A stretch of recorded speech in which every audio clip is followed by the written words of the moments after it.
Hello, my name's Will, And my name's Johnny. and together we're we're Will and Johnny. Let me start by saying thank you to all of you. Fantastic feedback on the last session we did. Thank you very much to all of you for encouraging us to continue, and that's exactly what we're going to do. Will we? People seem to like the Austrian and the Englishman. I don't know. I can't No explain idea it. why. I can't explain No it. idea why. I'm But sure there's a anyway, reason, but we will find out it went maybe down. later. It went down well. Yeah. It So, went down well. what are we talking today? Oh, franchise concepts. Franchise concepts. We're We need talking- more of them. Yeah. Well, I mean, I think one of the things that had resonance on the last session was the need for landlords, property owners, to bring new brands. New brands. Get Yes. new brands into the Absolutely. spaces. And I think, it's not specifically talking about franchising today, but getting brands in. A lot of them are moving into other Yeah. countries through third parties, through Absolutely. a partner Absolutely. there. If you That's think the it- challenge. If you think about it, speaking challenges, everyone wants more brands. What's the big, challenges, the big, things which are not so easy to sort out for the landlords? Because everybody wants brands, and brands are out there, tons of them. We both know this I because think that's a really interesting question, because if you look at Dubai, you look at GCC, a lot of that problem got solved by landlords actually stepping over the line very and true. becoming brand operators, Mhm. which I think in a lot of Western world is harder to get your head around. But actually, it's Probably. worked really well works. in It works. GCC. And I guess one of the questions I'm asking myself at the moment is, how soon is it going to be before landlords in the Western world, the US, Mhm. UK, Mhm. Central Europe, Western Europe, will actually start doing that themselves as well? Will actually start setting up vehicles to operate brands, because they just can't feed the monster. They just Yeah. can't get enough. I mean, ECE at the moment, we've got, I don't know, about 135, 140 brands that we're Mhm. talking to, who all need operators in Germany. Yeah. We know how difficult it is in Germany. I think it's besides Germany. I think the finding some, because we always have the chats about the brands and their stories and on the highest of levels, and then we like the story, and then we not just only need somebody who keeps the lights on. We want somebody who takes the story and tells the story in exactly the way which we have initially thought the story will be told. And we Yeah. both know from experience Yeah. that's not always the case. Although the head office might have approved the deal, or might have approved the location, the actual person or the actual company which at the end runs it can run it into the ground. Even if the story itself is great, it might not be done properly. A very good friend of mine, who is now head of a very nice business in the UK, said to me that Europe is littered with the corpses of unsuccessful partnership arrangements. Oh, for sure. And it absolutely is, where people have taken the easy route and gone quite often with the first or second, I want that partner because I need to get my brand out there. And they're coming back to market, in some cases, 2 times, 3 times, even 4 times. I was involved in some of them. To get relaunch, and finally ending up with a quality of partner. And the thing that always makes me laugh is it's like matchmaking. Yeah.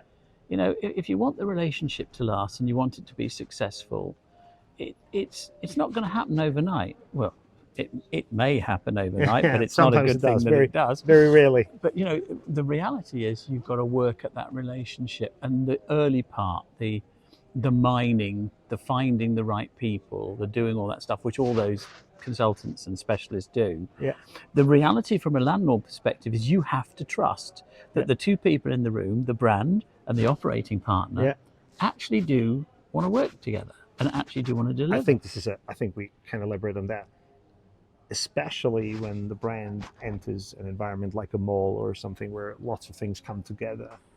In my experience, the actual engagement of the person providing the place and the person operating they're not always sitting on the same side for the story which needs to be told. No. I understand that the rent thing, and I understand the leasing part. Of course, every developer to a certain extent needs to pay mortgages and other things. However, if you start taking curation seriously, which we have discussed in one of our other sessions, if you take all these things serious, I think you need to kind of, in the way how you collaborate with partners, regardless if they're smaller or bigger, you need to have some form of a stake in that dialogue to allow this to unfold in the best That's possible manner. that's an uncomfortable place still Yes, for a lot of Western European traditional landlords. I understand. And I get that. Mhm. I get that because, at arm's length, and especially their banking partners, a lot of their banking partners require that there is an arm's length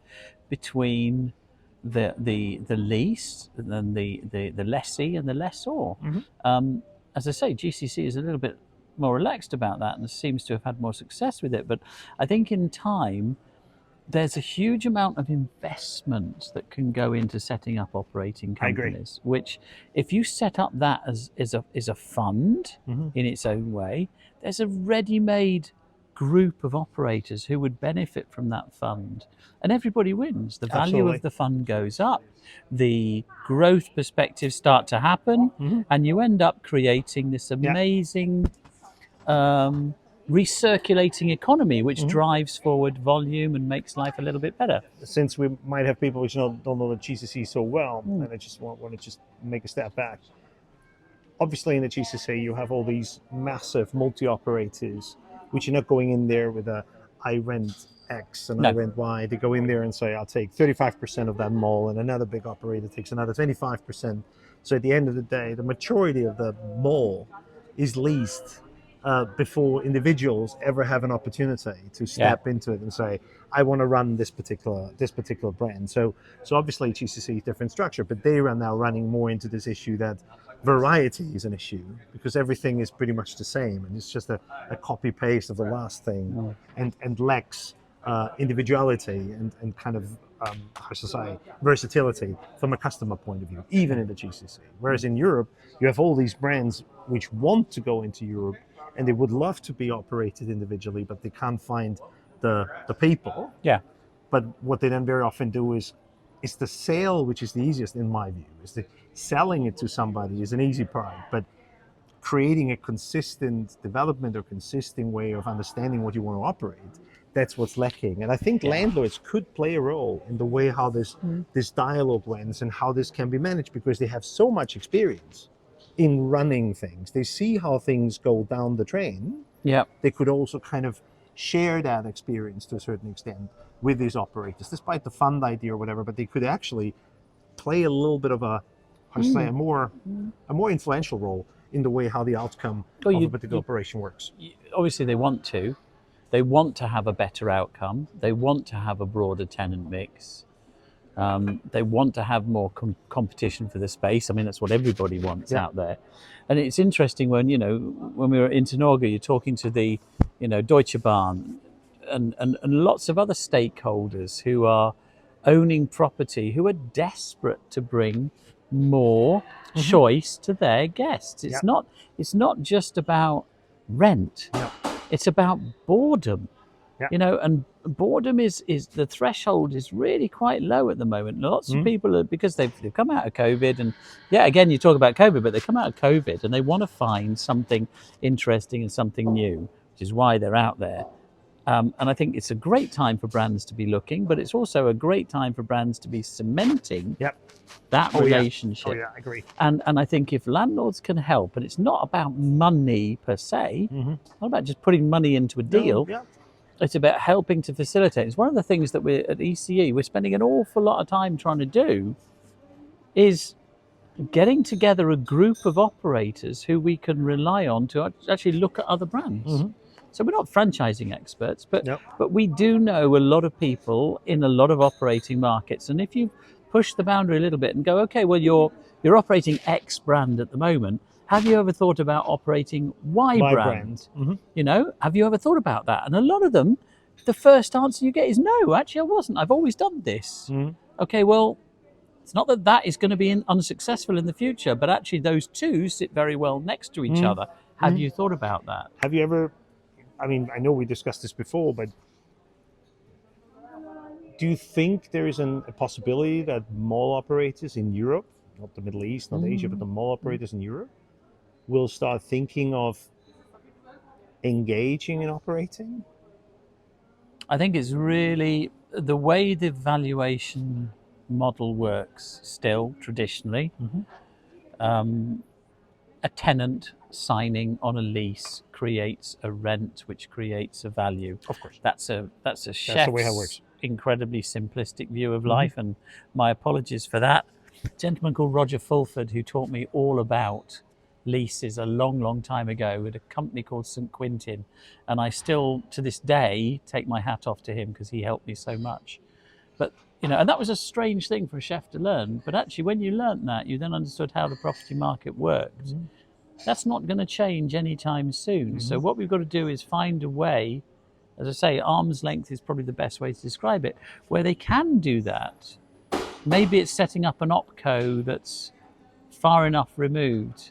Maybe, here's a controversial thought, maybe it's a number of landlords setting up an opco to service all of theirs. The competitors come together To create a to pool create an of brands. environment of brands that actually Right. gives an incubation opportunity for a number. And I think that's a brave landlord and developer that does that. But actually, there are some incredibly innovative things going on out there in property industry. I don't think anything's off the table, Will. No, it has to I be don't on the think it table, actually. Can't be Yeah. off the table. Otherwise, we will run out of operator, opportunities. Yeah. And we will miss some great ones for them to come because it's complex. It's complex and it's Yeah. expensive, without doubt. Since lots of our listeners, if we think of Across Magazine, is German speaking, German, Austrian, Swiss. Looking at Germany in particular, country where there's a lot of conviction that everything can be done by individuals the best. There's still the general presence of international brands operated is actually, in comparison to the size of the country, is actually pretty small. What do you think could be what could be a lever to change that? To get more brands into Germany. Brilliant question, may I say. Will. Every now Brilliant and question. then that happens. Every now I and don't then. know. Okay, so let me give you the world according to Johnny when it comes to Germany. There we go. And somebody actually called me Mr. Europe a couple of weeks ago, which really blew my mind because I've just been plodding along doing what I've been doing, for quite a long time. Just for the record, there is an English gentleman here who is now talking to an Austrian, explaining how Germany works. I really I can't wait to hear this because I'm sure this is going to be great. It's an Englishman's perspective on that, but you're right. I think the point is that Germany is a very cautious country. It always has been, and quite rightly so. I think that what will shock it and what will move the market forward, which I think is your question, is examples where it hasn't gone in the traditional way, where we haven't grown by individual franchisees in cities and regions, but actually companies are landing and just doing Germany. And I'm getting really excited because there are some companies coming from other countries to do that, and there are companies in Germany that are now deciding to do that. So I think, and I'm not going to say out with the old and in with the new, but there is definitely a change going on in Germany at the moment, on optimism. To your point about franchising, in the old days in Germany, you had to open 3 or 4 stores because as a company, because if you didn't, nobody in Germany believed it would work. Oh, it won't work in my country, it won't work in my city, it won't work in my region. And so once they then had 3 or 4 open, they could do it. Now, they're a bit more speculative. I agree with you, and I add something to this, which I discuss a lot. Obviously, is since you said it, Germany is a bit more, more cautious and more hesitant when it comes to things. I think Germany doesn't need anybody from outside telling them what's great or not. You have to do your job. You have to. Sorry for that, but you have to shut up. Just do your work. Show that you're actually good in what you do, and eventually people will start actually falling in love with you because of the fact that you're there, you take it serious, and you do what you set up to do, instead of just announcing that you're going to do great things. But at the end of the day, you cannot deliver on the matter of shut up. Yeah, Mhm. I mean, I can't copy it either way. An interesting comment for an From Austrian on Austrian, yeah. Germans. Yeah. But I think the point for me is that we've got a really interesting moment in time right now Mhm. where Germany is changing. Mhm. It's painful. You can see it. There's lots of things that are not going right, but fundamentally, it's an amazing country that is Oh going to yeah, grow. I 100% agree. Loads of great operators. You look at people like L'Osteria. Yeah. I mean, that's a world-class business. No Yeah. wonder Henry invested in it. Hmm. It's a world-class business. It's not just good. But It's that's what I very meant. good. But that's what I meant. They Yes. are the classic example for Yeah. how things work. Yeah. In all silence, not Vapiano, in all silence, they built one Yes. store after the Yes. next store. Yeah. And in my personal opinion, they took over the moms and pops Italian Mm. in Germany Mm. almost without people recognizing it Yeah. as a chain. And they It's became marvelous. the local favourite that's Marvelous. the local favourite that's national. I And on that point, fantastic. I think we've done it for today. Yes, we've done it. So Guys, thank you very much for listening in lovely again. to see you. You take I'm care. pretty sure we're going to see you guys soon. Thanks a lot. Take care. Bye. Bye.